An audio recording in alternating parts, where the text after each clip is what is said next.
Hi, y'all. This is your librarian, Adriana, and this is technically our library visit too. You got all of your Team Memo 1 knowledge, so much of it, and we're going to use that to build on Team Memo 2, because of course those two things are connected. So, what do you need to complete your Team Memo 2 and also your library assignment? You need your assignment description, which I'm going to cover right now really briefly. You will explain the science behind the technology under the review. You'll provide history of when the technology was created or invented and who created it. You'll cover how the technology works, the manufacturing process, problems related to the process, if there are any, and what research has been done to extend its use, or its application, both by the industry or by academia.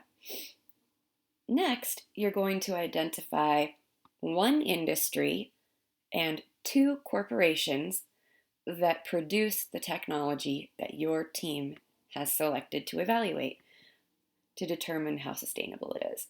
So, you will need, in addition to that description, your usual tools for finding information. Normally, if we were face to face, we would be doing a quick brainstorm. So I'm going to do the quick brainstorm by myself and pretend you're with me. So that's funny and sad. How about Google? Who uses Google? Raise your hand at home. Google Scholar? That's a big favorite. Uh, the library, I know, is a good one. Um, Newspapers or news resources. Where else do I look for information? Social media, all over the place. So you're going to use some of the usual tools that you use for finding information, and I'm going to introduce you to some fancy new tools for finding information. So if you go to the library's website, which is at www.lib.utah.edu, you're going to find tons of information there. Basically, two types: information about the library, and then information that you can use to do research. So that will be in the form of the library catalog. These are tools that you can use to do research: the library catalog and the research databases. So the library catalog is basically just like a big list of all of the items that we have in the library and a portion of the electronic stuff that we provide access to. Um, that gets a little confusing. I know I said that in kind of an ambiguous way, but our databases and our library catalog only interact a little bit. So there's not the same content in both places. But what you will find in the library catalog is a list of everything physical that we have and some electronic stuff. Then you're going to find the databases. So if you go to the main page of the library's website, and I'll show you this in a moment, you'll see a big search bar, and underneath that, in the most neutral, innocuous gray ever, you'll see a nav bar where it says databases in the second spot. Click that. Basically, databases are just containers for information. And at the library, we like to put information into containers according to either its format or its subject. So that means, for example, these are three science focused databases, not just engineering focused, but broadly science focused. You will find different content in this cookie jar versus this coffee jar versus this granola jar because of the format. So basically, I don't know, the term databases can be a little off putting, probably not for pre-engineering folks, but containers of information. That's how I like to think of it. I actually just imagine Quaker Oats containers all the time when I think about databases. So, with all of that information, or tools, I should say, you're going to start collecting information to build Team Memo 2. And then after that, you're going to complete library assignment 2. So let's explore the library's website a little bit. Bear with me here. All right, so some important things to notice about the website. Like I said, right in the middle here is this great big search box. This searches everything on the library's website. See? Everything. But if I use this drop-down menu, then I can restrict it to just searching the catalog. So if I'm interested in something related to solar cells and their production, I could do a search like this. The reason I put quotation marks around the term solar cells is because I want to look for that exact phrase. So those words in that exact order. I wouldn't put quotation marks around production like this unless I was being sarcastic. I'm kidding. Just don't put quotation marks around single words because it doesn't do anything. But it does work for 2 or more words. Now I'm going to search the catalog. Like I said, the catalog has, everything from books to articles to video games to journals to dissertations. In fact, if you scroll down here, I just want to give you kind of the lay of the land when you're using the catalog. Here are all of our results. We have a bunch of them, 160,000 results. So that tells me that I should probably modify this search a little bit, maybe be more specific. Like, what am I looking for about the production of solar cells? Am I looking for the production process or manufacturing process? I could try something like that. Let's see what happens. I bet I'll get, 25,000 results. Well, there you go. So, just to give you a sense of direction here, I can look at this list and just by skimming it, I'll notice there are icons that will tell me what kinds of resources I'm looking at. But to get into specifics, if I go to the right-hand margin here, I can look at all of the resource types that appear in this specific search. So right at the top, we've got newspaper articles. Now those are not considered scholarly articles. We have articles. These may or may not be scholarly articles. We've got journals, reports, dissertations, all of this stuff. If I were you, I would click the articles button, or box, I mean. And then I'm going to scroll through and show you some potentially useful stuff here.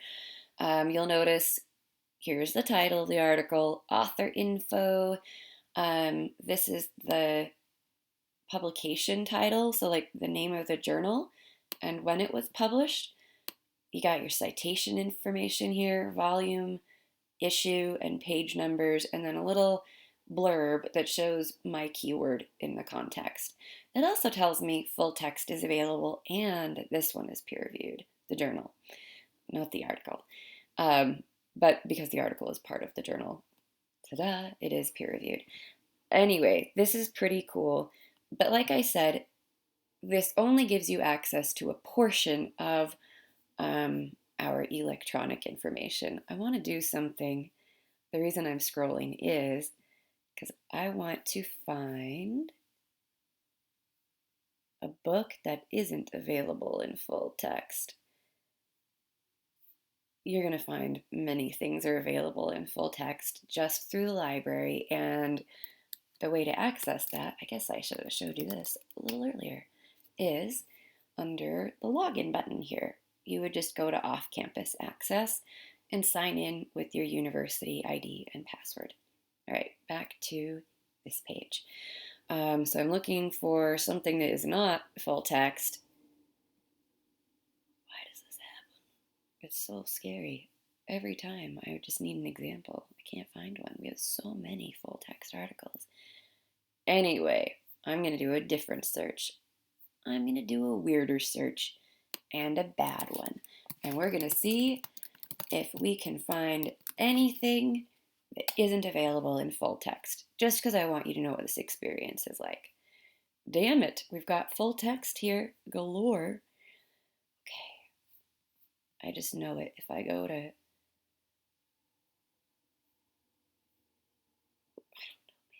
let's try some more. Thank you for bearing with me.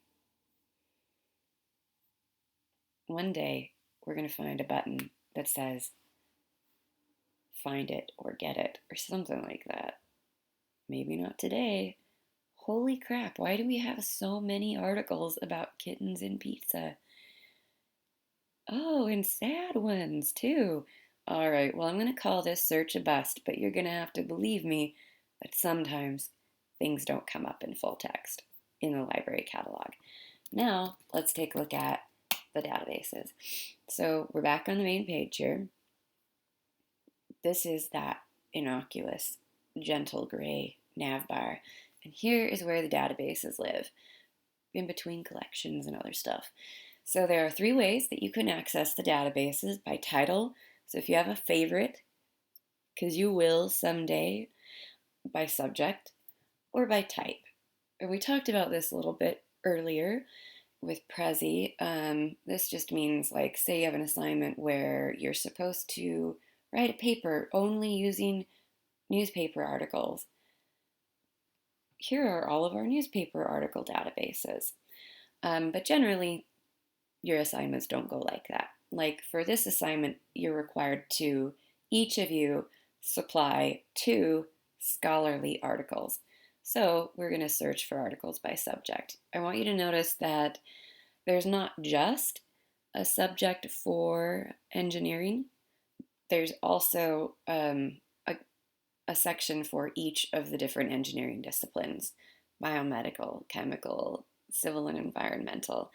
Wow, even entertainment arts and engineering. So very, like all of the engineering disciplines. I'm going to pick chemical engineering just for fun, and show you what's available here. So at the top of any of these lists that you select, so whether you're choosing databases by subject or by type, the very first one here is going to be the one that our subject expert librarians recommend. So SciFinder is a really great database. It's a huge one for chemical abstracts and very helpful. So if your team's technology is in some way related to chemical engineering, that could potentially be a database that you use. Instead, I'm going to show you one that is a big, broad, mostly abstract only database, not full text, but you're going to love it. Trust me. So up at the top here, I clicked on the S. That gives me a list in alphabetical order of all of our S beginning databases. We are looking for one called Scopus. So you'll notice under each database title, there's a description here of what's covered in the database. And this might seem like a really big waste of your time, but it's actually incredibly efficient if you take a moment to figure out if your topic is going to be accessed through this database, like based on the kinds of shit that they cover. Usually you'll get coverage. This means like date range. If there is a limitation on the number of simultaneous users, I'll tell you it here. Anyway, Scopus is dopus. I'm sorry. Scopus is great. It's a huge scientific database that has a lot of peer-reviewed stuff. I can log in by creating an account, and you can totally do that if you want to save your searches and keep track of your articles in this one database, or you can just log in as a guest. So I'm going to do a search here for nuclear power and sustainability. And I know that this isn't the subject exactly of Team Memo 2, but for the purpose of just showing you what this database does, here is an example search. So similar to the catalog, we like to use margins here. I think Google Scholar does the same thing, but they use their right margin. So this will help you to refine your results. Always check out how many results you get, because if you're not willing to look at that number of titles and abstracts, then you'll want to refine your search, either by adding in another like additional search term, trying a new search term, just like a different one, um, or changing the date range, or just kind of negotiating with the search engine a little bit. Anyway, you can do that here. You can select years of publication, which is important when you're talking about subjects as timely as the sustainability of a certain technology. You can look at certain subject areas. This is super helpful, I think, for your specific project. And there's that find it button that I couldn't find earlier. Yes. So we're going to pretend that this article is the article for my team. Dr. V and I, we've read the abstract here and we're like, holy crap, this is great. I need this. We need this article.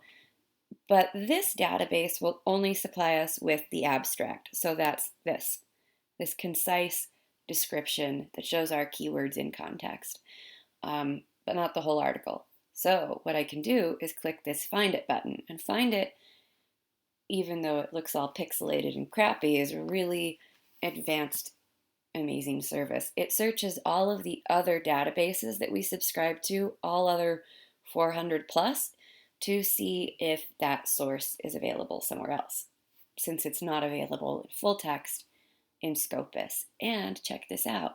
We go to check availability, and it is not available. But that's not a big deal. We can look for open access options here. And ooh, this is exactly what I wanted to happen. See how it's like you can buy this paper for $29? I don't ever want you to do that. If you were to search Google Scholar for this paper, let's do this, because this is exactly what I would do if I were in research mode here. So I'm going to search for that exact title. I'm putting quotations around it, and I'm going to see if I can get it through Google Scholar here. And again, it takes me to this buy the paper for $29, $30. So I'm going to close this. I'm also going to close this, and I'm going to look at what my other options are. So since I can't get it from the library here, what I can do is I can log in to request it from another library. So I'm just going to log in. My goodness, I have a zillion passwords.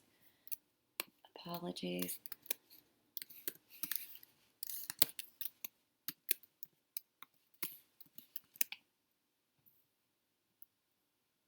All right, thanks for bearing with me, everybody. Technology is super fun when you're doing videos. Okay, so ta-da! It's gonna load. All right, so now that it's loaded, when I look under View It and it says no full text available, additional services, I can request it from another library. So I don't actually have to be inside the catalog to get here, but if I am, I would choose J. Willard Marriott Library, and then it will take me to Interlibrary Loan. Interlibrary Loan is a free service that the library has where if we don't have something that you need, we will borrow it for you on your behalf from another library. We would just ask you to fill out this form. A couple things that I want to point out. If you're logged in, it will autofill most of the form for you. Double check to make sure that these asterisked fields are actually filled in. A couple of other things. This is a strange phrase, not wanted after date. That just means what is the last possible date you would want to receive this article or book chapter, whatever. And will you accept the item in a language other than English? If yes, then in notes, identify which languages you would be willing to accept that item in. You don't have to fill out this where did you learn about the item thing. You can just submit the request. Now, I would grab the date of publication here. Whoa, this is so new. Check this out. Maybe that's why we don't have it available. And I plug it in there. I'm going to make sure all of these fields that have asterisks are covered. And I'm going to submit the request just to show you what it looks like. Ta-da! So I am now awaiting copyright clearance here. And once it does become available to me, I will get an email saying, hey, go log into your Interlibrary Loan page, this thing, and you can view it under electronically received articles. So the way that you get to Interlibrary Loan, if you aren't within the catalog, and if you're like, I know the library doesn't have this item that I want, if I go to the main page of the library's website, Interlibrary Loan is below, it's in a second gray nav bar. It's like we're trying to hide it from you. I'm kidding, we're not. I totally want you to use this service. It's awesome and it's free. So you will log in with your UID and your password. If you've never logged in before, it will ask you to register. We don't share your information with anybody, including the FBI. Your records are private, and your privacy is important to us. Let's see. One last thing I want to cover, because I think the databases will probably be quite, I don't know. I hope the databases will be pretty accessible to y'all, but I'm going to go back to just the engineering databases, the main engineering heading, not all of them, and I'm going to show you how multidisciplinary engineering is. Like, check out all of the variety of subjects that are covered just under the heading of engineering. So I want you to be really careful and selective when you're choosing a database. You must use a database to find a scholarly resource or two scholarly sources for Team Memo 2. Each team member must find two scholarly sources, and you will use one of these databases or potentially multiple. If you have questions about, like, I don't know how to select which database, my goodness, there are 400 of them, and so many of them under these different disciplines of engineering. You can definitely contact me.